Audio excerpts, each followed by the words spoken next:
Hello students, welcome back to our class. Previous video lecture में हमने Bravais lettuce क्या होता है ये देख लिया था, टाइप्स ऑफ क्यूबिक क्रिस्टल्स क्या होते हैं ये देख लिया था, उसी के साथ में ज्योमेट्री ऑफ ब्रेवियस लेटिस भी देख लिया था। आज हम लोग देखने वाले हैं टाइप ऑफ ब्रेवियस लेटिस। जो टाइप ऑफ ब्रेवियस लेटिस होते हैं, बेसिकली यहाँ पर जो टाइप आपको बताए गए हैं वो 3D के लिए बताए गए हैं। फर्दर हम इसको 3D और 2D में क्लासिफाई करके भी पढ़ेंगे। अभी जो बेसिक टाइप्स हैं, मूलतः इनको कितने प्रकारों में विभाजित किया गया है ये हम लोग देख लेंगे। तो देखो, मूलतः इनको बेसिकली इनको 7 पार्ट्स के अंदर डिवाइड किया गया है। तो 7 पार्ट्स कौन से हैं एक बार उनको हम लोग देख लेते हैं। जो वेरी फर्स्ट पार्ट है वो है ऑर्थोरोहम्बिक, हिंदी में हम इसको कहेंगे विषम लंबाक्ष। इसको मैंने कैपिटल O से रिप्रेजेंट कर दिया है। ओके। सेकंड है मोनोक्लिनिक, हिंदी में इसको कहेंगे एकंताक्ष। थर्ड इज क्यूबिक, हिंदी में इसको कहेंगे घनीय, represented by capital C। Fourth is hexagonal, षटकोणीय कहते हैं इसको, represented by capital H। Fifth is rhombohedral, त्रिसमन्ताक्ष कैपिटल R। टेट्रागोनल, द्विसमलंबाक्ष कैपिटल T। और जो लास्ट वन है वो है ट्राइक्लिनिक, त्रिनताक्ष कैपिटल T से रिप्रेजेंट करेंगे इसको। ठीक है। तो देखो बच्चों, ये टाइप तो आपको बेसिकली 3D के अपने को साथ दे दिए हैं, लेकिन इनको हम लोग रिमेम्बर कैसे रखेंगे? तो इनको रिमेम्बर रखने के लिए, इनको याद रखने के लिए एक ट्रिक मैं आप लोगों के साथ शेयर करूंगी। देखो, यहाँ पर एक हम लोग एक नाम याद रख लेंगे। नाम है वो OMCHRT। यहाँ पर देखो, आपको लगेगा कि मैम ने तो सिर्फ 6 ही नाम लिखे हैं, 2 और 6। देखो, क्योंकि एक जो हमारा लास्ट वन है वो बिल्कुल अलग है, इसको हम अलग से याद रख सकते हैं। और ये जो ऊपर के 6 हैं इनके बारे में हमें याद रखना जरूरी है।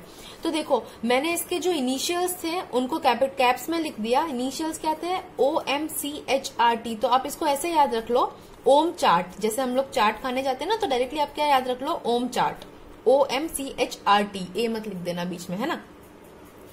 अब इस ओम चार्ट वाले के एक नंबर है जिसपे आप कांटेक्ट कर सकते हो कुछ भी मंगवाने के लिए।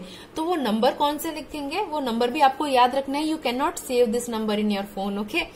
So number is 0032332। देखो, वापस याद कर लो इनको। नंबर है 003232, बहुत आसानी से याद हो जाने वाले नंबर है ये। अब इसके बाद में एक और चीज, अब आपको दुकान का नाम पता चल गया, उसके नंबर पता चल गए, लेकिन अब आपको उसका एड्रेस भी पता होना चाहिए। एड्रेस है उसका CTO 90, है ना। जैसे बिल्डिंग नंबर ऐसे फ्लोर्स और ये होते हैं ना, तो एड्रेस है उसका, ये मैं एड्रेस लिख देती हूँ। एड्रेस है उसका CTO 90। तो देखो बच्चों, इससे हम लोग कैसे याद रखने वाले हैं? फर्स्ट इज O का मतलब होता है ऑर्थोरोहम्बिक। यहाँ पर आते हैं हम लोग। फर्स्ट मेरा क्या है? ऑर्थोरोहम्बिक। तो ऑर्थोरोहम्बिक के अंदर आप ज्यादा सही रहेगा कि इसे इंग्लिश में ही याद रखें। हिंदी में जस्ट मैंने लिख दिया है, तो हम लोग इंग्लिश में ही पूरा इसको डिस्कस करने वाले हैं। ऑर्थोरोहम्बिक का जो नंबर है उसके कॉरेस्पॉन्डिंग नंबर देखो बच्चों क्या आ रहा है? 0 आ रहा है।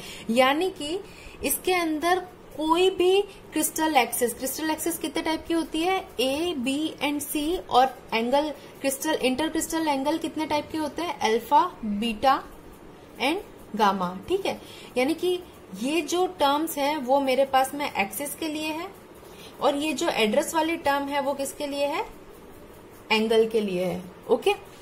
तो फर्स्ट हम लोग बात करते हैं एक्सिस की। तो O के लिए जो मेरा 0 का मतलब है कि कोई भी एक्सिस इसके लिए क्या है? सेम नहीं है। यानी कि A is not equal to B is not equal to C।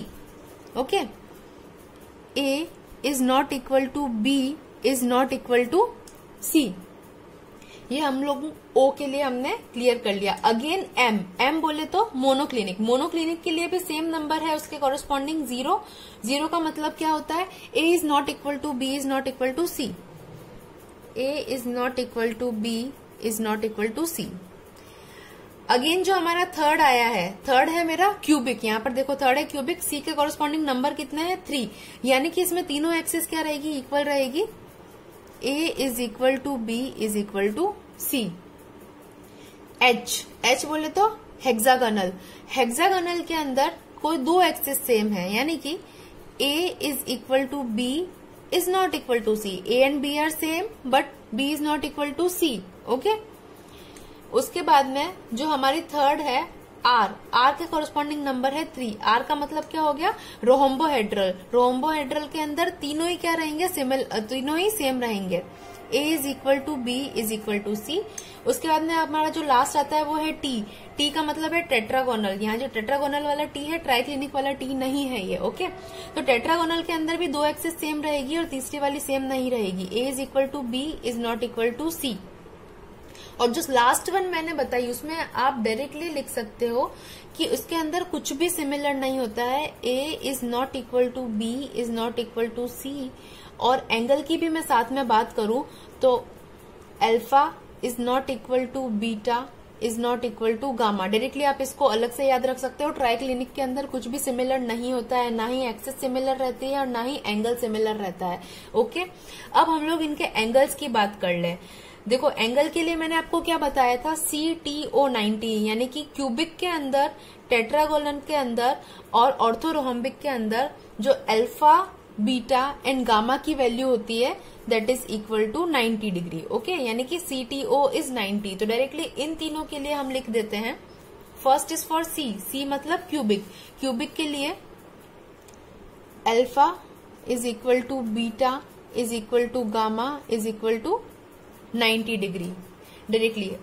Next is T, देखो यहाँ पे नेक्स्ट इज T मतलब टेट्रागोनल, तो टेट्रागोनल के अंदर भी सेम केस हो जाएगा, alpha is equal to beta is equal to gamma and is equal to 90 degree. Again for O बोले तो ऑर्थोरोहम्बिक, ऑर्थोरोहम्बिक के लिए भी सेम केस हो जाएगा, alpha is equal to beta is equal to gamma is equal to 90 degree.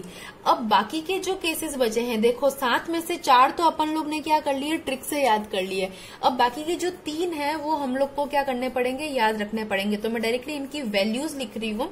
इनके अंदर देखो मोनोक्लिनिक के अंदर क्या रहता है, जो मेरा एंगल रहता है alpha is equal to beta is equal to 90 degree और उसी के साथ में gamma is not equal to 90 degree रहेगा। ये अगर केस रहता है तो इस टाइप के क्रिस्टल लैटिस को हम लोग या ब्रेवियस लैटिस को हम लोग क्या बोलेंगे, मोनोक्लिनिक ब्रेवियस लैटिस।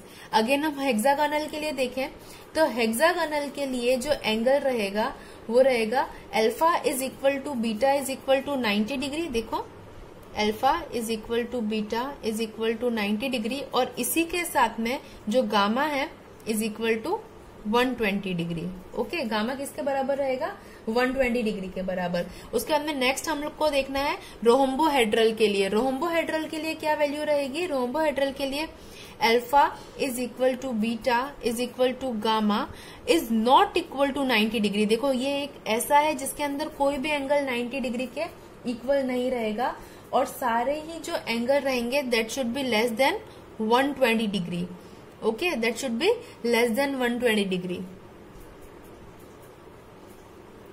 तो आई होप आपको ये जो क्रिस्टल एक्सिस की डिस्टेंसेस थी और इंटर क्रिस्टल एक्सिस एंगल थे वो इन 7 ब्रेवियस लैटिस के लिए क्लियर हो गए होंगे। एक बार ट्रिक को फिर से रिवाइज कर लेते हैं। देखो ट्रिक है, ओम चार्ट के पास में हमको जाना है ओम चार्ट खाने के लिए, लेकिन शॉप बंद है तो हम उसको कांटेक्ट करेंगे। Contact number is 003232, okay. तो 003232 आपको किसके बारे में बताएगा, एक्सिस के बारे में, क्रिस्टल एक्सिस के बारे में। Crystal axis is A, B and C। अगर वैल्यू 0 होती है यानी कि तीनों ही इक्वल नहीं है, अगर वैल्यू 3 रहती है इसका मतलब कि तीनों इक्वल है, अगर वैल्यू 2 रहती है इसका मतलब A is equal to B but not equal to C, okay. और अगेन जो उसका एड्रेस है ओम चार्ट का वो हमको बताएगा इंटर क्रिस्टल एक्सिस एंगल के बारे में। तो CTO इज 90 यानी कि cubic, tetragonal and orthorhombic is 90 degree और बाकी के जो 3 हैं वो हम लोग क्या करेंगे, याद कर लेंगे। अब इसके अलावा एक जो इस टेबल के अंदर एक्स्ट्रा ऐड होती है वो होता है type of lattice, okay. Type of lattice अभी हमने प्रीवियस लेक्चर में देखा है। Type of lattice basically cubic crystal होते हैं वो कितने टाइप के होते हैं हमने पढ़े हैं कि 4 टाइप के होते हैं। 4 टाइप के कौन कौन से होते हैं, जो फर्स्ट नाम था वो था SC मतलब simple cubic represented by capital P। Second था बॉडी सेंटर्ड शॉर्ट में BC लिखेंगे इसको, और रिप्रेजेंटेड बाय कैपिटल C। उसके बाद में BCC बॉडी सेंटर्ड क्रिस्टल, इसको हम लोग रिप्रेजेंटेड बाय कैपिटल I करते हैं। उसके बाद में था बेस सेंटर्ड, BC से इसको रिप्रेजेंट करते हैं और इसको कैपिटल C से रिप्रेजेंट करते हैं। और जो लास्ट वन था वो था FCC, मतलब face centred crystal, it is represented by capital F। तो ये जो अलग अलग ब्रेवियस लैटिस है उनके अंदर कुछ डिफरेंट टाइप के क्यूबिक क्रिस्टल्स एग्जिस्ट करते हैं। तो फर्स्ट ऑर्थो के केस के अंदर हमारे पास में जो एग्जिस्ट करेंगे वो चारों टाइप के क्यूबिक क्रिस्टल एग्जिस्ट करेंगे, that is P, C, I, F, यानी कि primitive, simple cubic, base centred, body centred and face centred, चारों टाइप के। उसके बाद में अगर मैं मोनोक्लिनिक की बात करूं तो मोनोक्लिनिक के केस के अंदर जस्ट 2 टाइप के क्यूबिक क्रिस्टल एग्जिस्ट करेंगे, P एंड C। P मतलब प्रिमिटिव यानी सिंपल क्यूबिक, C मतलब जो हमारा बेस सेंटर्ड वाला केस रहता है वो। थर्ड अगर मैं बात करूं क्यूबिक क्रिस्टल के लिए या क्यूबिक लेटिस के लिए, तो इसके अंदर 3 टाइप के क्यूबिक क्रिस्टल एग्जिस्ट करते हैं, P, I, F। P is for primitive, I is for body centred और F is for face centred. उसके बाद में नेक्स्ट हम लोग बात करें हेक्सागोनल की, तो हेक्सागोनल के लिए सिर्फ और सिर्फ P एग्जिस्ट करता है। P मतलब प्रिमिटिव या सिंपल क्यूबिक। देखो P या सिंपल क्यूबिक एक ऐसा क्यूबिक क्रिस्टल है जो हर टाइप के ब्रेवियस लैटिस के लिए एग्जिस्ट करेगा, है ना, क्योंकि यूनिट सेल का बेसिक टाइप ही यही है। उसके बाद में नेक्स्ट हम लोग बात करें रोहम्बोहेड्रल की, तो रोहम्बोहेड्रल के केस में हमारे पास में ओनली 1 क्रिस्टल स्ट्रक्चर एग्जिस्ट करता है, वो है P यानी कि सिंपल क्यूबिक। उसके बाद में बात करें हम लोग टेट्रागोनल की, तो टेट्रागोनल के केस में 2 टाइप के क्यूबिक स्ट्रक्चर एग्जिस्ट करते हैं, P, I। P मतलब सिंपल क्यूबिक, I मतलब बॉडी सेंटर्ड क्रिस्टल, BCC। उसके बाद में जो हमारा थर्ड या लास्ट वन मैं कहूं ट्राइक्लिनिक। ट्राइक्लिनिक के अंदर कितने एग्जिस्ट करेंगे, तो ट्राइक्लिनिक के लिए भी सिर्फ एक बॉडी क्यूबिक क्रिस्टल एग्जिस्ट करेगा, दैट इज P, है ना। तो यानी अगर मैं टोटल इनकी वैल्यू निकालूं तो ये मेरे पास में आएगी 3D क्रिस्टल्स के लिए 14 के बराबर। आप इसे काउंट भी कर सकते हैं। देखो यहाँ पर कितनी वैल्यू आ जाएगी, 4, P, C, I, F चारों एग्जिस्ट कर रहे हैं, यहाँ पर 2 वैल्यू आ जाएगी, यहाँ पर 3 वैल्यू आ जाएगी, हियर 1, 1, 2 एंड 1। तो अगर मैं इन सबको टोटल करूं तो यहाँ पे इसकी वैल्यूज क्या आएगी, 14 आएगी। यानी कि जितने भी ब्रेवियस लैटिस होते हैं किसमें, 3D में जितने भी ब्रेवियस लैटिस हमारे पास में होते हैं उसमें टोटल ब्रेवियस लैटिस यानी कि टोटल ब्रेवियस जालकों की संख्या किसके बराबर होती है, 14 के बराबर होती है। तो पूरा टाइप्स ऑफ ब्रेवियस लैटिस इस टेबल के अंदर फिनिश हो जाता है। और ये जो ट्रिक है उससे आप क्या कर सकते हो, इसको याद रख सकते हो। लेकिन बच्चों अगर एग्जाम में आपको आए तो आप कैसे लिखोगे, एग्जाम में जस्ट इसी को लैंग्वेज में लिखना है। जैसा कि ऑर्थोरोहम्बिक हेडिंग लगा करके हम लोग कहेंगे कि जो इसकी जो क्रिस्टल एक्सिस है वो तीनों एक दूसरे के साथ में इक्वल नहीं रहती है या समान नहीं रहती है, और जो इंटर क्रिस्टल एक्सिस एंगल है उनकी वैल्यू 90 के बराबर होती है। और एग्जिस्टिंग क्रिस्टल टाइप है ना, क्यूबिक क्रिस्टल की टाइप ही है P, C, I and F। Existing crystal types है वो है P, C, I and F। P is simple cubic, C is base centred, I is body centred and F is face centred crystal. तो I hope आपको ये समझ में आया होगा। अगर कुछ भी डाउट रहे इसके अंदर तो आप मुझे कमेंट सेक्शन के अंदर पूछ सकते हैं। Thank you so much for this class. See you in the next class.